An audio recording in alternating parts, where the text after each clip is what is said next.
Қайырлы күн, құрметті тіл үйренушілер. Бүгінгі жаңа сабағымызды бастаймыз. Сіздермен мен Алматы облыстық тіл оқу әдістемелік орталығы Қапшағай қалалық филиалының оқытушысы Гүлмира Әбілқасымқызы Дусанбаева. Бүгінгі сабағымыздың тақырыбы отандық тауар. Грамматикалық тақырыбымыз болжалдық сан есім. Алдымен бірінші тапсырманың сұрақтарына жауап беріңіз. Сіз отандық өнімдерді тұтынасыз ба? Неге? Өте жақсы.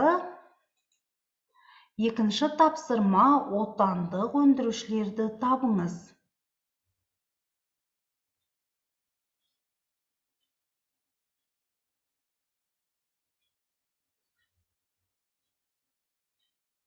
Тапсырманы орындап болған болсаңыздар, онда тексеріңіздер. Отандық өндірушілер Рахат, Данон, Фудмастер екен. Ал енді бүгінгі сабақтағы жаңа сөздермен таныс болыңыздар. Жаңа сөздерді менімен бірге оқып, қайталап отырыңыздар. Анағұрлым,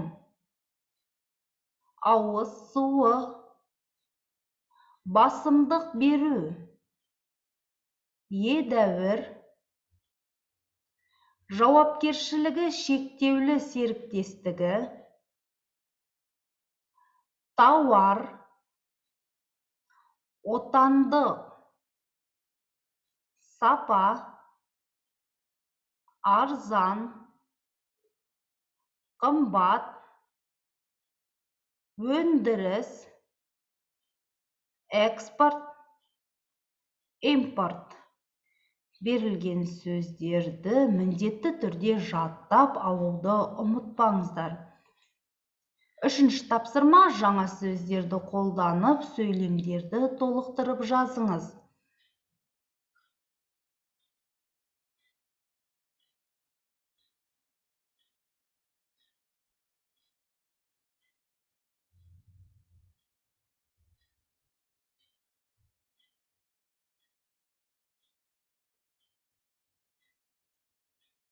Тапсырманы орындап болған болсаңыздар, онда тексеріңіздер. Мен отандық өнімді аламын, себебі ол арзан, сапалы. Мен шетелдік өнімді алмаймын, себебі ол қымбат, сапасыз. Ал сіз қандай сөйлем құрадыңыз? Оқыңыз. Өте жақсы. Бүгінгі грамматикалық тақырыбымыз болжалдық сан есім. Болжалдық сан есімдер заттың санын дәл көрсетпей, шамалап, болжалдап білдіреді. Мысалы, ондаған адам келе жатыр. Биыл облысымызда 35 шақты өндіріс орны ашылуы көзделіп отыр. Оның әкесі 40-тардағы кісі екен.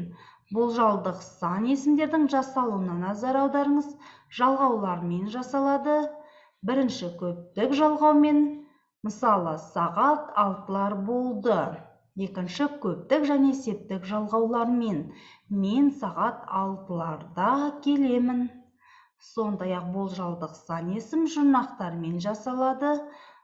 Олар даған, деген, таған, теген, дап, деп, тап, деп, лап, леп, дай, дей, тай, тей жұрнақтары. Мысалы, ондаған тауар сатып алды. Отандық өнімді жүздеп алып жатыр. Содан бері 6 сағаттай өтті. Сонымен қатар болжалдық сан есімдер синтаксистік тәсіл арқылы да жасалады. Бірінші, есептік сан есімдердің қосарлануымен, мысалы 5, 6, 10, 20. Екінші, шақты, шамалы, шамасы, қаралы сөздерінің тіркесуі арқылы, мысалы 10 шақты. Бүгінгі грамматикалық тақырыбымыз түсінікті болса, онда 4-ші тапсырмаға назар аударыңыздар. Берілген сандарды үлгі бойынша жазыңыз.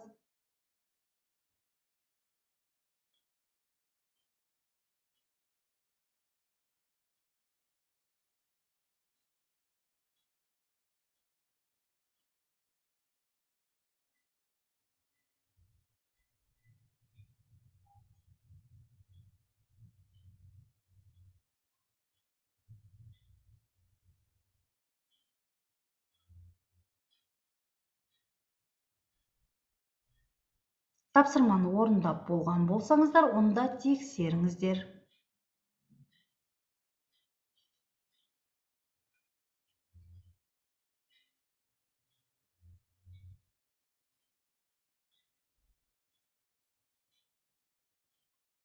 Тапсырманы дұрыс орындадыңыздар деп сенемін. Ал енді оқылым мәтінін бірге оқиық. Төмендегі пікірлерді оқыңыз, келісесіз бе? Мен сүт өнімдерін тек отандық өндірушілерден аламын. Неге десеңіз, сүт өнімдерін ұзақ сақтауға болмайды. Ал шетелден әкелінетін сүт өнімдерінің сапасы менің ойымша жақсы емес. Біздегі ешкінің сүтінен жасалатын ірімшікті отбасымызбен тұрақты сатып алып жейміз. Сүт те, қаймақ та тек адалдан. Мен тек голландтық ірімшікті сатып аламын. Алған кезде үнемі қайдан әкелінгенін сұраймын. Біздің ірімшіктердің сапасы маған ұнамайды. Сондай-ақ ірімшіктерді голландтықтар керемет жасайды деп ойлаймын. Ал біздікілердікі онша емес. Сіз қай пікірмен келісесіз?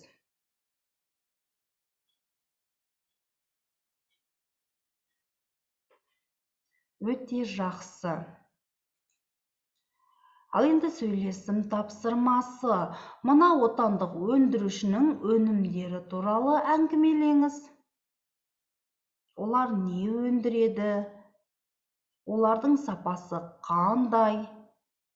Сіз бұл өндірушінің өнімдерін қолданасыз ба? Сол туралы айтыңыз.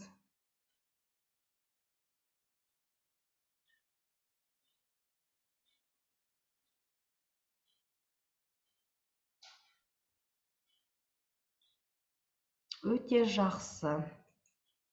Ал енді үй тапсырмасы. Өзіңіз білетін отандық өндірушілерді және олардың қандай тауар түрін өндіретінін жазыңыз. Бүгінгі сабағымыз осымен аяқталды. Келесі сабақта кездескенше сау болыңыздар.